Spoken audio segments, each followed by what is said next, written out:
Welcome back to a monthly book list.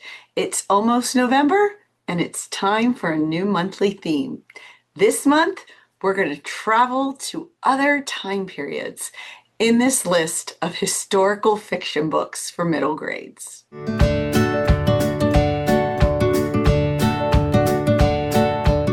Hi, I'm Mary Wilson. I'm an online book club teacher for kids ages 8 through 15.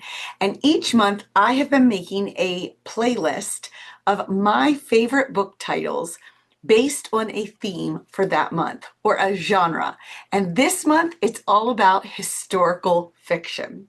So as part of November's middle grade historical fiction book list, I am sharing just over 20 of my favorite titles that will take us from medieval France to World War II England to the 1960s in the US and so many more in between. And I am going to do them chronologically. So if you are looking for a specific time period, I hope that is helpful to you, but they won't be in age order this month like they were last month for October mystery books. But before we dive in, I want to remind you that this is part of a series I am doing with Jessica Waldock of the Waldock Way. She is also sharing titles each month with the same genre in mind, but she is picking her own books. So make sure you check it out. I have linked to her playlist below where you will find her previous months and her historical fiction for November. And of course, my playlist has mine from previous months as well. All right, but let's get into it. First up, we have The Inquisitor's Tale. This book takes place in 1242 in medieval France. And it is the story of three unlikely friends, a peasant girl who can heal, a young monk in training, and a Muslim boy with a loyal greyhound dog. And they are on the run. They have been accused of heresy. They are going to be chased by knights, but they are going to be guided by miracles and by mysteries. The author, Adam Gidwitz, blends real medieval history with humor and adventure and a touch of the fantastical. This is such a fun storytelling adventure. It is told as a framed story where travelers have gathered in a pub or medieval inn, and they are each telling the tale that progresses forward chronologically, but each one of the travelers in the inn starts adding to the story. This one is so much fun, and it's about faith and friendship and what makes a person actually good. Next up, we have A Single Shard. This one is such a fantastic book, especially for your younger middle grade readers, like ages 8 to 10. It is a gentle historical fiction. We travel to 12th century Korea, where an orphan named Tree Ear dreams of becoming a master potter. And he actually meets someone who begrudgingly takes him under his wing. During the time that he's learning, he ends up being asked to deliver a priceless vase to the royal court. And his patience and his courage are tested on those adventures. But this story is about so much more than that. It's about chosen family and the relationships that we make. I will warn you that while I love this book and I do find it gentle and powerful, one of the characters does die, and it is a beloved character. So a little spoiler alert, but Tree Ear is going to learn the older man who is going to lose the older man who has raised him, Crane Man. And that was really sad for a lot of the kids. It happens when he's away, so the book doesn't really focus on that. But he does find that out when he gets back, and there's a time of mourning. But I think this is such a beautiful tale and great for those early readers. Now let's head to colonial America with The Witch of Blackbird Pond. This is a classic tale of 16-year-old Kit who has grown up in the Caribbean but moves to a very strict Puritan town in Connecticut. The year is 1687. She struggles to fit in with the lifestyle that she originally lived in the Caribbean it's not quite what is happening in Puritan, Connecticut.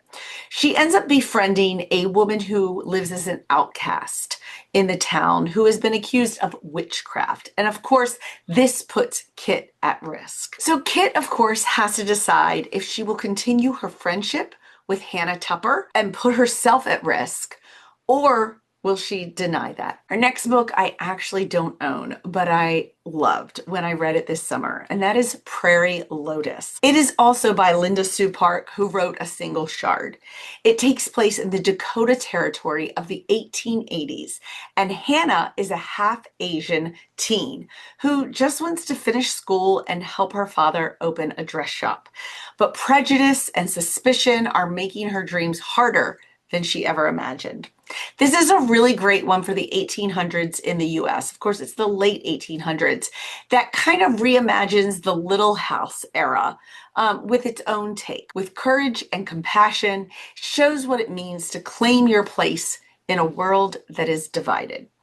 I found it a really warm and thoughtful read about this time period. Gold fever is in the air in 1849, and the book By the Great Horn Spoon is a fantastic look at this time period.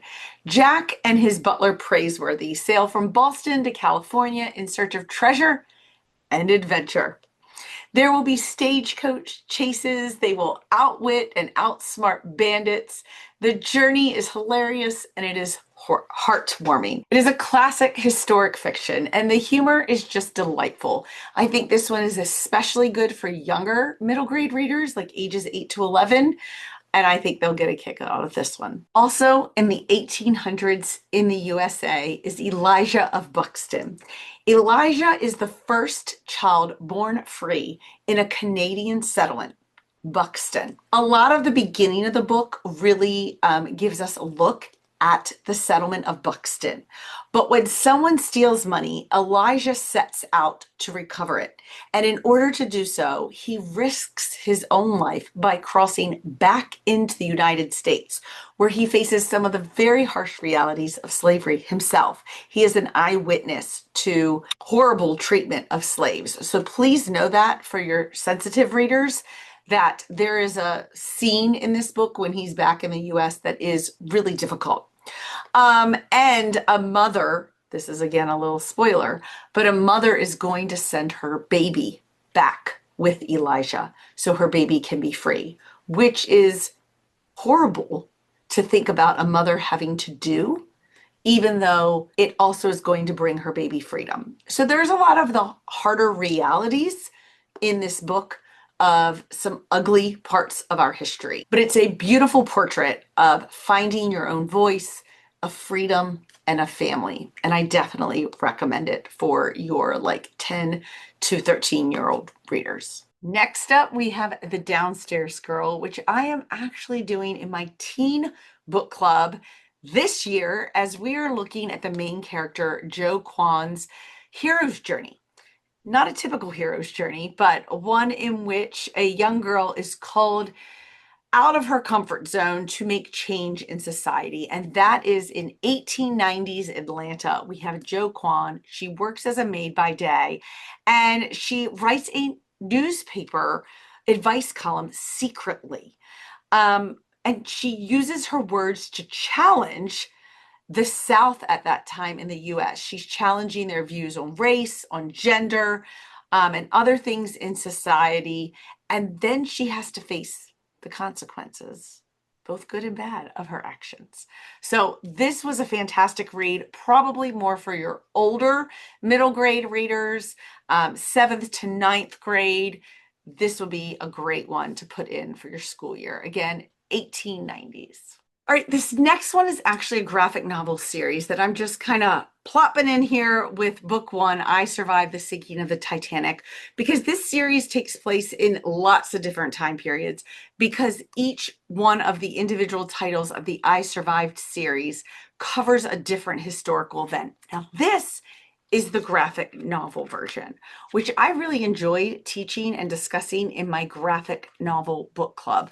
I thought it was really well done. And in the back of these, you will find information about real people facts, things that happened versus what is said in the book. So very informative, a series that you can find all different events in history. I'm not sure how many have been turned into the graphic novel version, but it's also a chapter book series. Definitely worth checking out. This one, of course, takes place in 1912. Now let's head to the 1930s with Esperanza Rising.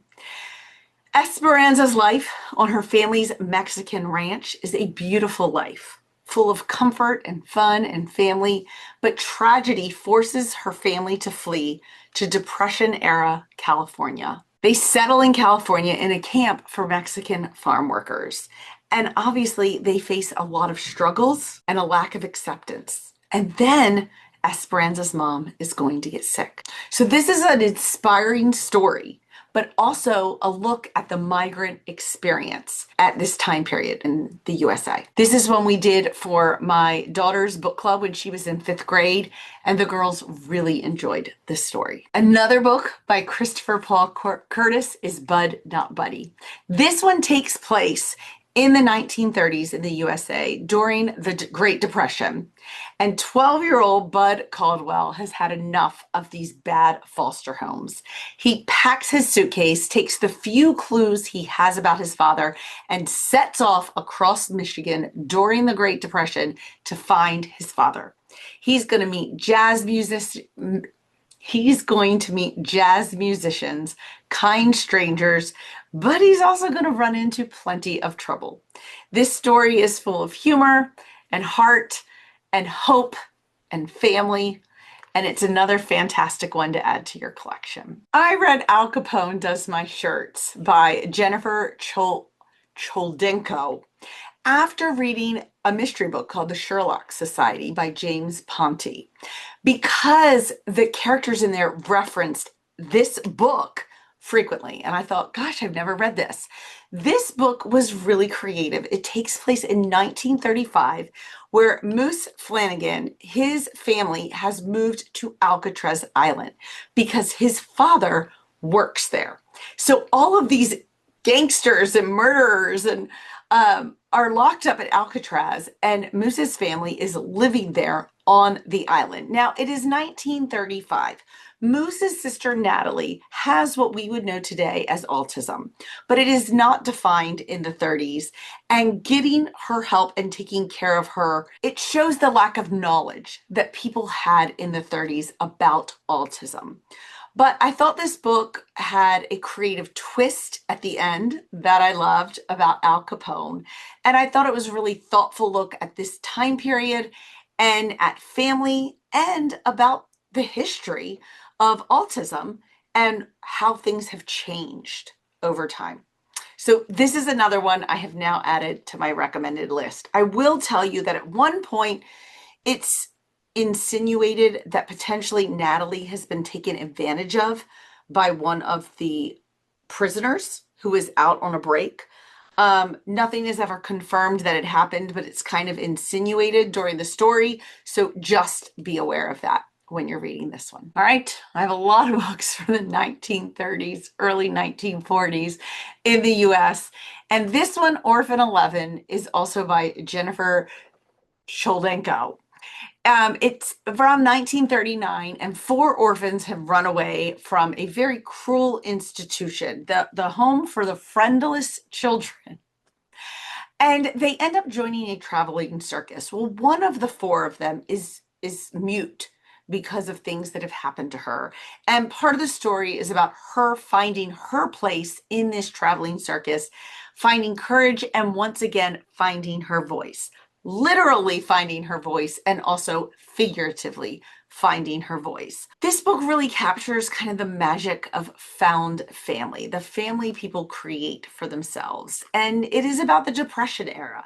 So we look at a traveling circus, we look at some of the results of foster homes, homes for orphans at that time. And the author's note in the back contains a lot of really great information about what was true and what she created in this story. Echo by Pam Munoz Ryan, who, by the way, also wrote Esperanza Rising, but I don't think I mentioned the author. This one is going to use a mysterious harmonica that is going to connect three different children in three different places. We will have someone in Nazi Germany, Depression era Pennsylvania, and in wartime California. And these three kids will be connected through the power of music on this harmonica. In fact, I'm going to say if you can get the audio version, you're going to hear some of the music, and that really adds to the storytelling in this one. Each of these stories is beautiful in and of itself, and then they are woven together. They connect the stories of courage, of love, and having hope in dark times. This is a really magical and beautiful tale, and your middle grade readers, especially your ones in middle school, like ages 11 to 13, are really going to enjoy this one. All right, another one that I don't own, but I very much enjoyed reading is A Place to Hang the Moon by Kate Albus. This one also takes place during World War II, and it is about three orphaned siblings who are evacuated from London, and they head to the English countryside. And there, once again, we are going to have a tale of found family, and they are going to find friendship in a kind librarian who introduces them to the power of stories. So I think your middle school readers are really going to like this one. It's real cozy and heartfelt and just a really sweet tale during this time period. All right, we have another World War II tale, The War That Saved My Life by Kimberly Brubaker Bradley. This one is about a little girl named Ada who also is sent away, evacuated. Well, she's not sent. She escapes an abusive home life by evacuating with the other orphans and with her little brother. They leave her cruel mother. So you should know that the opening chapters of this book do show the reality of her abusive mother at home and why she would want to escape. She uses the war as a means to her escape from an abusive home. And because there was no one who had kind of signed up to adopt her and to keep her and her brother, they are given to a woman who owns a farm, who also is suffering from her own traumas. And both she and Ada, the woman who is taking care of them, and Ada have some walls to break down, and they will do that together. It is a heartbreaking story in many ways, but also an encouraging and beautiful story. There is a sequel to this one, so if your child enjoys this one, definitely check out the next one. All right, The Bletchley Riddle. This one is written by two excellent historical fiction and nonfiction authors, Ruta Septis and Steve Schenken. Definitely recommend checking out these authors. I actually picked this book for my middle school book club this year for historical fiction. I loved learning about Bletchley Park because of reading this book. It's 1940, and two siblings, Jacob and Lizzie, are working at Bletchley Park. Bletchley Park was a secret British code-breaking center with the Enigma machine, and they are working to crack Nazi codes, while at the same time, Lizzie is working to figure out what happened to their mother who have disappeared. And these mysteries, we're going to try to find out, are they connected? This one alternates viewpoint between Jacob and Lizzie, the brother and the sister, and I think it was really well done. It reads like a spy thriller adventure book. Your middle schoolers are sure to love this one. I keep saying that, don't I? It's because I've picked my favorites. They're going to love them all. Another fantastic middle grades historical fiction writer is Jennifer Nielsen. Definitely check out her books. This one, A Night Divided, was one of the more popular books in my online book club last year for my middle schoolers. When the Berlin Wall goes up in Germany, Gerda and her mother are trapped on one side of the wall, while her father and brother were actually on the other side in West Germany visiting family. And now Gerda is trapped in East Germany. And she decides she wants to reunite her family and dig a tunnel under the Berlin Wall. This one is very tense and suspenseful. I thought it was excellent. It was very popular in my middle school book club, but I will say Some of the kids found it really, really tense. But it is suspenseful and a fantastic look at Berlin, Germany, and the Berlin Wall. Next up, we have a book that I might be considering for middle school book club next year. That is the book Westfallen, that takes a look at a potential alternative history if Hitler did not lose and actually won the war. And a new place was created, Westfallen. This is done so creatively between two time periods with two different groups of kids. I was very engaged, loved it. I understand the sequel, which, by the way, this leaves you with a cliffhanger. So you're going to want the sequel. I have not read it yet, but I understand the sequel was even more incredible than the first one. So definitely check out Westfallen, though if you're going to join middle school book club next year, you might wait. Read it and discuss it with me. Next up, we have The Wednesday Wars by Gary Schmidt. This is one of my favorite coming of age stories. And I've always thought of it more as realistic fiction, but a lot of elements make this book historical fiction. It takes place in 1967 and the Vietnam War is going on. And that is definitely a setting in this story that does become important in many of the plot events. We see some of the prejudice that exists in this story. We see some things going on with his sister and that are being motivated by some of the movements in the US at this time. But ultimately, it's a story of a middle school boy, and it is a coming of age story. It includes Shakespeare because he's being made to read Shakespeare with his teacher. There are so many funny events. There's humor. I absolutely love Holling Hood and everything that he goes through in this book, and it just takes you through the school year, like month by month is each chapter.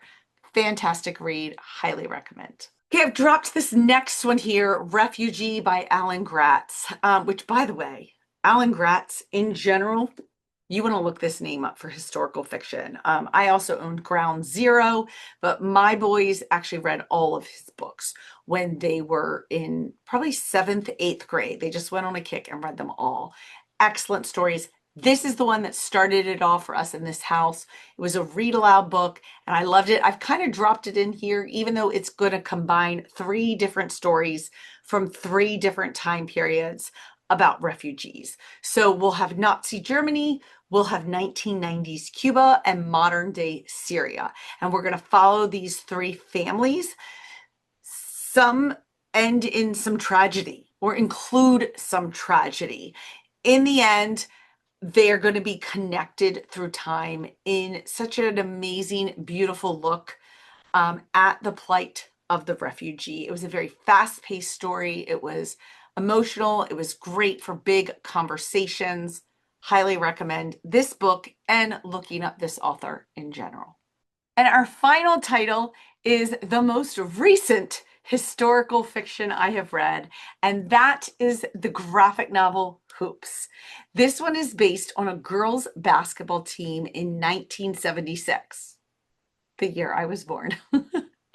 And it is about their fight for equality and for recognition at the school where there is a basketball team and the girls' team is not treated the same. They want to compete. They want to be treated equally. They want to win a championship, and it is about their journey. It is a graphic novel, and you can see by all the Post-it notes in it that it is one I discussed in my graphic novel book club for kids. I did this with both the 8 to 10-year-olds and the 11 to 13-year-olds. Fantastic historical fiction and a great graphic novel as the writing format as well. All right. Thank you so much for joining me. I hope you found some new historical fiction titles that you could incorporate into your studies this year, or just enjoy reading aloud with your own children. Be sure to check out the links below. You can see the full list there. There's a link to that, and make sure you pop over and check out what Jessica is sharing this month. And if you're not on my email list, you might want to join that as well. You'll find out about all my book clubs and openings, registration dates, and things like that. All right, thanks so much and happy reading.